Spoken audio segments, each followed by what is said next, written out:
So it says, a heartwarming story about a family friend, no, called Cadno. No. And when he's made part of a furry fight.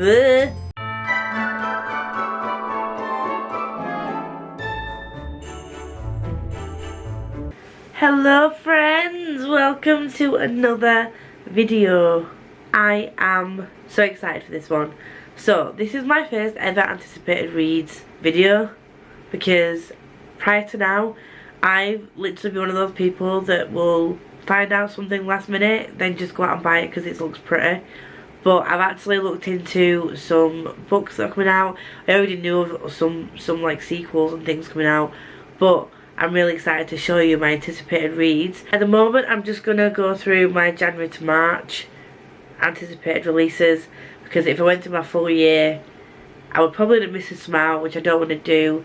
Some haven't been announced yet and that kind of thing. So I'm just going to give you my January to March. The first book I'm really excited for is part of a duology, and it's the first in a duology. It's called Ivory Key by, I'm going to read this because I don't want to butcher the name, it's Akshaya Raman. This is a fantasy. I will leave the cover that's currently released up here somewhere. I will quickly read you the synopsis. I won't read you the synopses for all of these because some of them you will already know. Vera is desperate to get out of her mother's shadow and establish her legacy as a revered queen of Ashoka. But with the country's only quarry running out of magic, a precious resource that has kept Ashoka safe from conflict, she can barely protect her citizens from the looming threat of war. And if her enemy discovers this, they'll stop at nothing to seize the last of her magic. Vera's only hope is to find a mysterious object of legend, the Ivory Key, rumoured to unlock a new source of magic. But in order to infiltrate enemy territory to retrieve it, she must reunite with her siblings.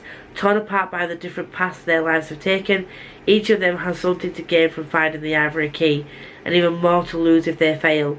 Ronak plans to sell it to the highest bidder in exchange for escape from his impending political marriage. Caleb, falsely accused of assassinating the former Maharani, needs to clear his name, and Ria, a runaway who cut all family ties, wants the key to prove her loyalty to the rebels who want to strip the nobility of its power. They must work together to survive the treacherous journey, but with each sibling harbouring secrets and their own agendas, the very thing that brought them together could tear apart their family and their world for good. Now that, not only is it like magic, it's also, I do love a good sibling trope. I really like the fact that it's just not two siblings, that it's like a whole family. I'm excited to see where that goes, and I pre-ordered it. This next one just seems right up my alley, and it's a Bone Spindle by Leslie Vedder, and I'll read you the synopsis for this one. Sleeping Beauty meets Indiana Jones in this thrilling fairy tale retelling for fans of Sorcery and Thorns and All the Stars and Teeth. I've not read those two, but I just love the fact that it says Sleeping Beauty meets Indiana Jones. Fee is a bookish treasure hunter with a knack for ruins and riddles who definitely doesn't believe in true love. Shane is a tough as dirt girl warrior from the north who likes cracking skulls, pretty girls and doing things her own way. Briar Rose is a prince under a sleeping curse who's been waiting 100 years for a kiss that will wake him. Cursed princes are nothing but ancient history to Fee until she pricks her finger on a bone spindle while exploring a lost ruin. Now she's stuck with the spirit of Briar Rose until she and Shane can break the century-old curse on his kingdom. Dark magic, witch hunters and bad dexters all stand in her way, not to mention a mysterious witch who might wind up stealing Shane's heart, along with whatever else she's after. But nothing scares Fee more than the possibility of falling in love with Briar Rose. Set in a lush world inspired by the beloved fairy tale, The Bone Spindle is a fast-paced young adult fantasy full of adventure, romance, found family and snark. So, not only is this a retelling of Sleeping Beauty, which I'm all about, it's also got queer rep in it, which is just top tier, and I just think I'm gonna love this. I really hope I love this. I'm really excited to get to it. So yeah, I've also pre-ordered this as well. Okay, the next one is Daughter of the Moon Goddess by Su Lin Tan. I hope I pronounced that right. And this is a captivating debut fantasy inspired by the legend of Changji, Chinese moon goddess. I'm really sorry if I've also butchered that. in which a young woman's quest to free her mother pits her against the most powerful immortal in the realm. Growing up on the moon, Jing is accustomed to solitude, unaware that she is being hidden from the feared celestial emperor who exiled her mother for stealing his elixir of immortality. But when Xingqin's magic flares and her existence is discovered, she is forced to flee her home, leaving her mother behind. Alone, powerless and afraid, she makes her way to the Celestial Kingdom, a land of wonder and secrets. Disguising her identity, she seizes an opportunity to learn alongside the Emperor's son, mastering archery and magic, even as passion flames between her and the prince. Not mad about that. To save her mother, Jin embarks on a perilous quest, confronting the legendary creatures and vicious enemies across the earth and skies. But when treachery looms and forbidden magic threatens the kingdom, she must challenge the ruthless celestial emperor for her dream, striking a dangerous bargain in which she is torn between losing all she loves or plunging the realm into chaos. Can we just appreciate I love a good love story, and if you throw magic in there, it's just pinnacle of all things. Okay, the next one I'm really excited for is If This Gets Out. I've heard so many good things about this from people who have reviewed arcs. I'm just gonna read the synopsis.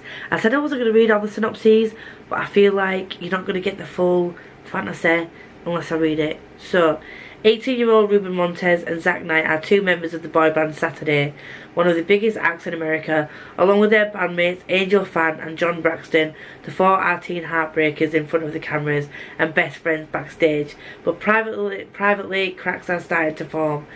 Their once easy rapport is straining under pressures of fame, and Ruben confides in Zach that he is feeling smothered by management's pressure to stay in the closet.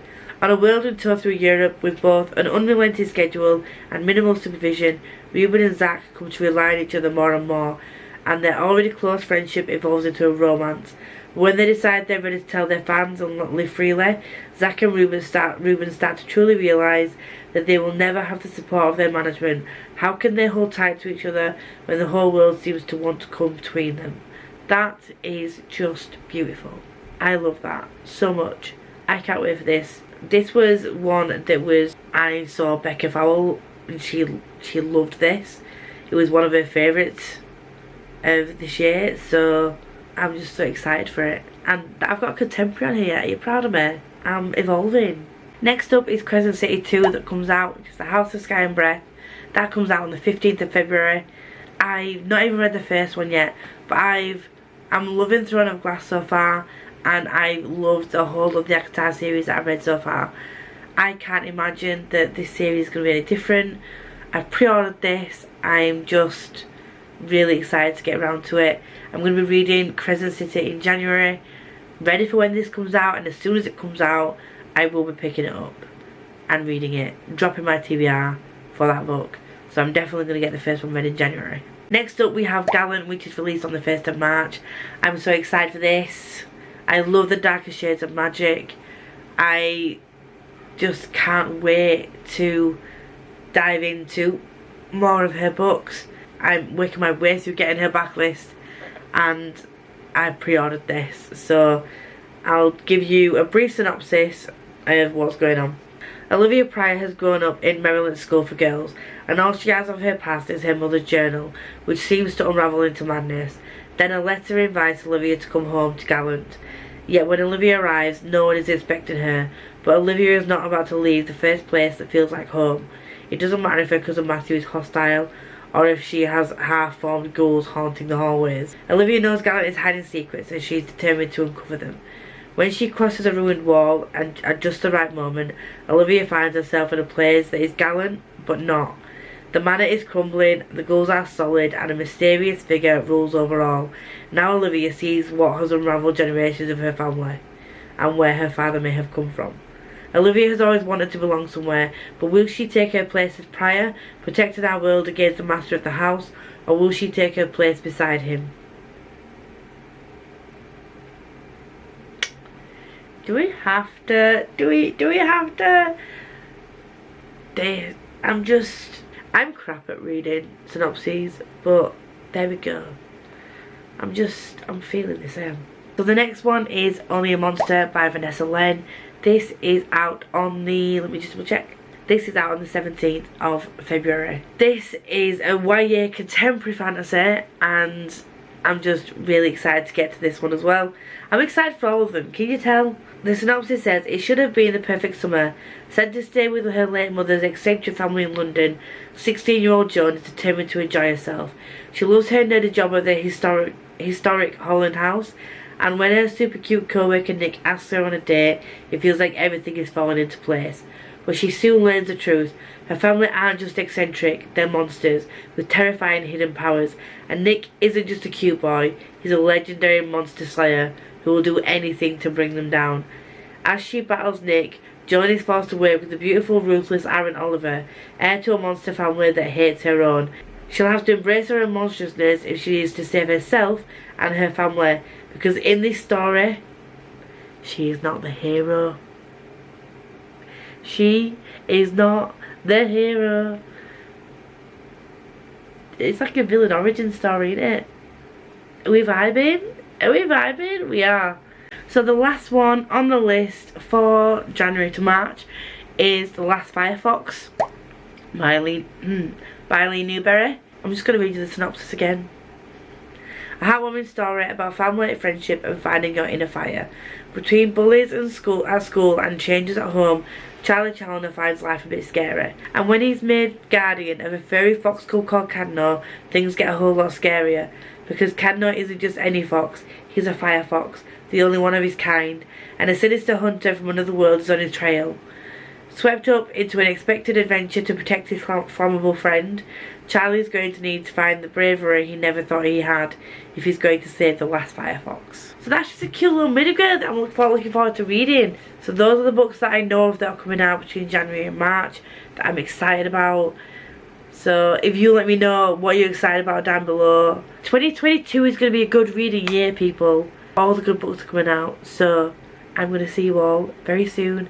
Tomorrow probably with another video. Peace and much love. Bye.